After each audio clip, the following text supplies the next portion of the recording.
देखो, अंतःकरण खुलना हो तो किसी तरह भी खुल जाएगा।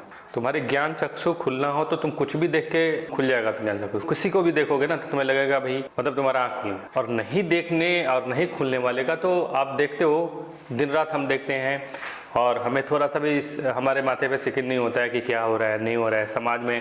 तुम देखते हो आजकल का ये क्या है, फैशन चल गया है कि लोगों को मान लो कहीं चोट भी लग रहा है ना, या फिर एक्सीडेंट हो रहा है या फिर कहीं लड़ाई हो रही है, तो तुम देखोगे सबसे पहले सबसे ज़्यादा तुम्हें वीडियो बनाने वाले मिलेंगे। उस सीन का लोग वीडियो बनाए, अरे चोट लगा है या लड़ाई हो रही है या जो भी है इशूज़, उसको ठीक ना करके लोग वीडियो बनाएंगे। तो कहने का मतलब क्या है कि अंतःकरण बैठा हुआ है, मन का जो ज्ञान चक्षु है वो बिल्कुल सोया पड़ा है। ही तो खुलने वाले का युधिष्ठिर से पूछा गया, क्या पूछा गया? युधिष्ठिर से यक्ष युधिष्ठिर जो संवाद है उसमें तुम देखोगे तो युधिष्ठिर से पूछा है यक्ष ने कि दुनिया का आश्चर्य बताओ क्या है। युधिष्ठिर ने बोला है कि महाराज दुनिया का आश्चर्य ये है कि सभी को एक न एक दिन मरना है। सभी जानते हैं कि कोई अमर होकर नहीं आया है, मरना है, लेकिन मरने जानने के बाद भी लोग ये याद नहीं रखते या भूल जाते हैं कि मुझे मरना भी है। और सबसे बड़ी बात यही है, दुनिया का आश्चर्य यही है कि हम भूल जाते हैं हमें मरना है। हमें अपने आप को याद दिलाना चाहिए कि हम अजर अमर नहीं है भाई, हमारी जो है एक ना एक दिन निश्चित है। जब आप इसको याद करके रखोगे ना तो बहुत सारी चीज़ें जो है ऐसे भैयात चीज़ें पे आप जाओगे नहीं, अपना काम परफेक्टली करोगे, भैयात चीज़ पे नहीं जाओगे। और जैसे ही तुम्हें पता चलेगा कि भाई मुझे एक ये शरीर नश्वर है और एक ना एक दिन हमें मरना है, तो समझो कि बिल्कुल तुम सही ट्रैक पर जाने लगोगे। अब महात्मा बुद्ध को ही ले लो, उनका ज्ञान चक्षु खुलना था, सारा मतलब जो है प्रतिबंध लगा के रखा था जो बिंदुसार उनके पिता थे कि भाई इसको ये ना दिखे नहीं तो फिर ये सन्यासी हो जाएगा, गृह त्याग देगा। लेकिन उनको ज्ञान चक्षु उनका खुलना था। उन्होंने सिर्फ देख लिया कि भाई एक वृद्ध व्यक्ति है जा रहा है, पूछ बैठे भाई ये वृद्ध व्यक्ति ये क्या है। अब उन्होंने देखा ही नहीं था कि वृद्ध व्यक्ति ये अवस्था, ऐसी अवस्था भी होगी जिसमें आकर्षण है ही नहीं, वृद्धा व्यक्ति है, चाम मांस जो है ढीला पड़ा है, ऐसे करके चल रहा है। फिर उन्होंने पूछा कि भाई ये है क्या सारथी से।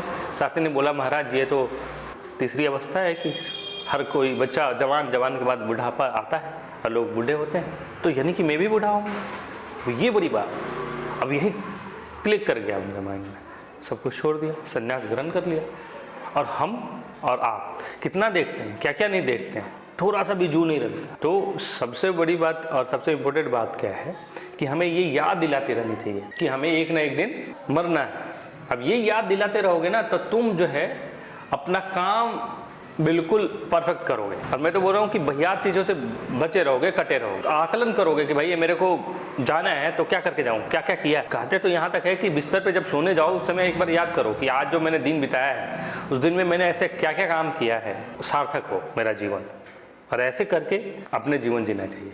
इससे क्या होता है कि आप जो है अपने फोकस एकदम बिल्कुल फोकस होके आप रहोगे। तो यही कहना है मेरे को कि आप लोग जो है बिल्कुल फोकस होके अपना काम कीजिए, फोकस होके पढ़ाई लिखाई जो भी आप कर रहे हो बिल्कुल फोकस होके पढ़ना है, करना है। एक एक ये जो आपका टाइम है ना, ये टाइम बिल्कुल एक एक मिनट एक एक सेकेंड का हिसाब रखना चाहिए आपको कि 24 घंटा का समय मैंने कैसे बिताया, क्या क्या किया। और फिर ये समझ लो कि ये सारा पैसा है तुम्हारा, ये सारा कैसे इन्वेस्ट कर रहे हो, आप कैसे उसको यूटिलाइज कर। बस यही कहना है आपसे कि जितना हो सके उतना दबा के पढ़ो और टाइम टेबल बनाने के साथ साथ उसको फॉलो करो। नहीं तो क्या होता है कि तुमने अभी माइंड का गेम देखा नहीं, तुम सोचोगे चलो थोड़ा सा पढ़ लेता हूँ, माइंड फटाक से बोलेगा, दूसरा तुम्हारे पास उसी क्षण सेकेंड के अंदर तुम्हारे को आ जाएगा कि भाई ये नहीं ये काम कर लो, उसके बाद पढ़ना।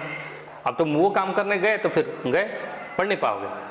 तो माइंड का गेम देखना पड़ेगा। कितने लोगों को तो देखने का मतलब क्या माइंड गेम करता है ये पता ही नहीं है या समझ में ही नहीं है, बैठा हुआ है माइंड। अब उसको पूछो कि भाई ये क्या गेम, तो उसको बोलो, माइंड को बोलो कि भैया ऐसा करता हूँ 5 मिनट पढ़ लेता हूँ, उसके बाद वो खेल लूँगा। अब ऐसे करोगे तो क्या होगा कि 5 मिनट जो तुम पढ़ने बैठ गए बस माइंड गया, अब तुम्हारी बात हो गई और तुम पढ़ने लग गए। तो इससे बचो। ये जितना सोशल मीडिया है, जितना सारा मोबाइल जब से आया है, बच्चों का और जो है फोकस बिगड़ते जा रहा है। तो इस पर हमें ध्यान देनी चाहिए और अपनी जो है पढ़ाई, बिल्कुल पढ़ाई पे फोकस अपने आप को करना। That's it.